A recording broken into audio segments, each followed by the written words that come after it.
ભાદરવો માસ એટલે કે પિતૃઓનો મોક્ષનો મહિના ગણના થાય છે, ત્યારે અમદાવાદ ખાતે આવેલ શિલજ વિસ્તારમાં પિતૃઓને મોક્ષ અપાવતી ભાગવત સપ્તાહ જ્ઞાનયજ્ઞનું આયોજન શુક્લ પરિવાર દ્વારા આયોજન કરવામાં આવ્યું છે, જેમાં સાસરી જસદણ તાલુકાના લાલાવદર ગામના વતની અને હાલ અમદાવાદ સ્થિત આશુતોષભાઈ ત્રિવેદીના વ્યાસાને સંગીત શૈલીમાં ભાગવત કથાનું રસપાન કરાવી રહ્યા છે। જોકે શાસ્ત્રી આશુતોષભાઈ ત્રિવેદીએ ભાગવત વિદ્યાપીઠ સોલા ખાતે અભ્યાસ કરી શાસ્ત્રી પદ પ્રાપ્ત કરી લાલાવદર ગામનું અને ત્રિવેદી પરિવારનું નામ રોશન કર્યું છે। ભાગવત કથાનો પ્રારંભ 25/9 થી કરવામાં આવ્યો છે અને ભાગવત સપ્તાહમાં આવતા તમામ ધાર્મિક પ્રસંગો જેવા કે રૂક્ષ્મણી વિવાહ, કૃષ્ણ જન્મોત્સવ, કૃષ્ણ સુદામા ચરિત્ર સહિતના પ્રસંગોનો ધામધૂમથી ઉજવણી કરવામાં આવી રહી છે।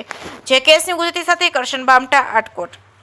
હરે હરે પરમાત્મને પ્रणतक्लेशनाशाय ગોવિંદાય નમો નમઃ।